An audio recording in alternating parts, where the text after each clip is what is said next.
নেতাজি সুভাষচন্দ্র বসু 4 বার এসেছিলেন পুরুলিয়া জেলায়। তার সঙ্গে এই জেলার মানুষের ছিল আত্মিক টান।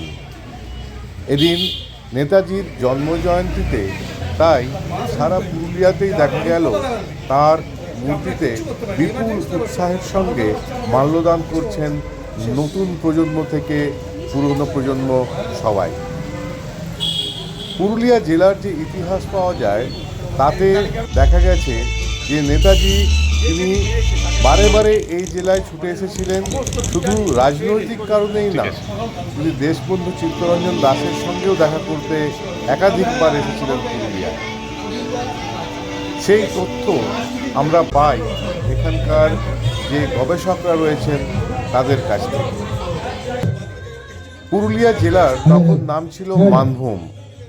এই জেলা এই সময় বিহার রাজ্যের অন্তর্গত ছিল। সেই মানভূম জেলাতেই নেতাজি এসেছিলেন।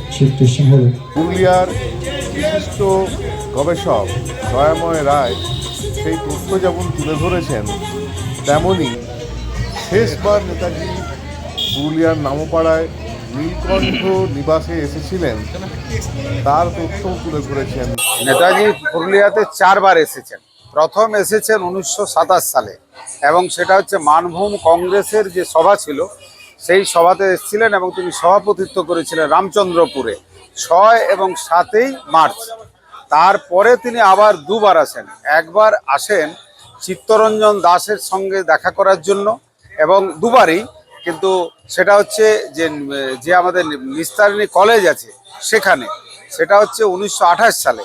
আবার 1928 সালে আবার দুর্গাপূজার সময় তিনি আরেকবার আসেন, এবং সেইবার এসে তিনি আবার বাস স্ট্যান্ডের পাশে যে ইউনিয়ন ক্লাব আছে ওখানেও তিনি গিয়েছিলেন ওই দুর্গাপূজার সময়।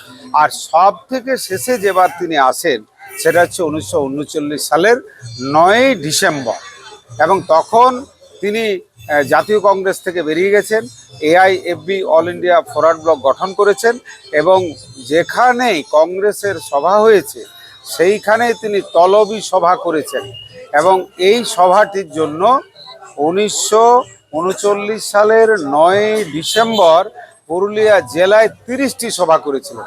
তার মধ্যে 12টি সভার স্থান আমরা জানতে পেরেছি, বাকিগুলোর স্থান আমরা জানতে পারিনি। ইতিহাসে সেটা অনালোচিত থেকে গেছে। প্রথম সভা হচ্ছে একেবারে ওই তুলিন থেকে তিনি চলে এলেন জয়পুর, ঝালদা, এই ঝালদা জয়পুর, তারপরে পুরুলিয়া হয়ে তিনি চলে গেলেন হুটমুড়া, হুটমুড়া থেকে লদুরকা, লদুরকা থেকে লক্ষণপুর, লক্ষণপুর থেকে আদ্রা মানে কাশীপুর, কাশীপুর থেকে আদ্রা পলাশকোলা, পলাশকোলা থেকে রঘুনাথপুর, তারপর তিনি আনাড়ায় সভা করলেন, তারপর তিনি ঝাঁপড়ায় সভা করলেন, তারপর শেষ সভাটা করেছিলেন সবচেয়ে বড় সভা পুরুলিয়া পুরসভা প্রাঙ্গণে শেষ সভা করেছিলেন 1939 সালের 9ই ডিসেম্বর। সেই দিনই ভোরের ট্রেনে, ওই দিনে মানে ওই আগের দিন অর্থাৎ 8 তারিখের রাত্রির ট্রেনে তিনি এসে এখানে 9 তারিখে নেমেছিলেন, এবং শ্রদ্ধেয় নীলকণ্ঠ চট্টোপাধ্যায়ের বাড়িতে এসে সেই দিন তিনি এখানে একটু বিশ্রাম নিয়েছিলেন। তারপর তিনি ওই 30টা সভা করেছিলেন। এই হচ্ছে তার এক নজরে নেতাজি সুভাষচন্দ্র বসুর পুরুলিয়া সফরের তালিকা। পুরুলিয়ার প্রতি একটা আলাদা টান ছিল বলে মনে হয়। এটা শুধু নেতাজির না, এটা গান্ধীজিরও ছিল। সেই ইতিহাস আজকে একটু পরেই হয়তো তার একটা বিস্তৃত ব্যাখ্যা দেবো। আসলে এখানকার জনগোষ্ঠী মানে আদিবাসী মানুষ, তারা সবসময় ব্রিটিশদের বিরুদ্ধে ছিল। নেতাজি এবং সুভাষচন্দ্র বসু দুজনেই উপলব্ধি করেছিলেন যে যদি কিছু করতে হয় তাহলে এখানকার মানুষকে সংগঠিত করতে পারলে ভারতের স্বাধীনতা সংগ্রাম ত্বরান্বিত হবে। এই জন্য বারবার তারা এসেছে। তারপরে সেটা রাজনৈতিক একটা ক্ষমতার পালাবদল হয়েছিল, সেটা অন্য বিষয়, কিন্তু মূল ইস্যুটা ছিল ভারতের স্বাধীনতা সংগ্রাম।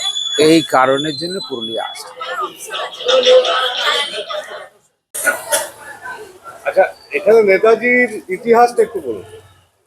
এখানে নেতাজির আসার ইতিহাস হচ্ছে, নেতাজি 4 বার পুরুলিয়া এসেছেন, তার মধ্যে শেষবার এই বাড়িতে নীলকণ্ঠ নিবাসে 9ই ডিসেম্বর 1939 সাল।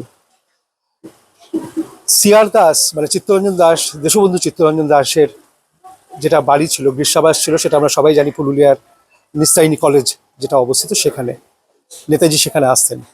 নীলকণ্ঠ চট্টোপাধ্যায়ের সাথে তার যোগাযোগ, নেতাজির যোগাযোগ কংগ্রেসের সময় থেকে। নেতাজির সাথে নীলকণ্ঠ চট্টোপাধ্যায়ের প্রায় 40 বছরের বয়সের তফাৎ ছিল এবং তাকে সুভাষ বলেই ডাকতেন। তো যে সময় উনি কংগ্রেস ছাড়লেন এবং ফরওয়ার্ড ব্লক তৈরি করলেন, গঠন করলেন রামপুরা কংগ্রেসের পরে, সেই সময় যখন উনি ওই সংগঠন তৈরি করছেন, সেই সময় উনি যখন পুরুলিয়ায় আসেন সেই সাংগঠনিক ক্ষেত্রে, তখন কিন্তু তার থাকার জায়গা ছিল না। এটা বলতে সত্যি কষ্ট হয় যে নেতাজির মতো মানুষ, যিনি তার জীবনটা, একজন আইসিএস হয়েও জীবনটা দিয়ে দিয়েছিলেন দেশপ্রেমে, সেখানে তার থাকার ব্যবস্থা ছিল না। সেখানে নীলকণ্ঠ চট্টোপাধ্যায় তার সেই কংগ্রেস ফরওয়ার্ড ব্লকের অনেক ঊর্ধ্বে গিয়ে দেশপ্রেমের জন্যে সে বলছে সুভাষ আমার বাড়িতে থাকবেন, এবং এই সেই বাড়ি, এই সেই নীলকণ্ঠ নিবাস, এই সেই গেট, এই সেই ফটক, এই পেছনে যে বৈঠকখানা, সেখানে তিনি ছিলেন, যেটি এখন পোস্ট অফিস, সেখানে উনি সভা করেন। আমাদের পেছনে যে গেস্ট হাউস আছে, তখনকার দিনে নীলকণ্ঠ চট্টোপাধ্যায় নিজে আইনজীবী ছিলেন এবং বিশিষ্ট আইনজীবী ছিলেন সে সময়। তো সেখানে নেতাজি এসে থাকেন এবং এখান থেকে অনেকগুলো সভা করেন পুরুলিয়ায়। এটাই তার শেষ আশা পুরুলিয়ায়।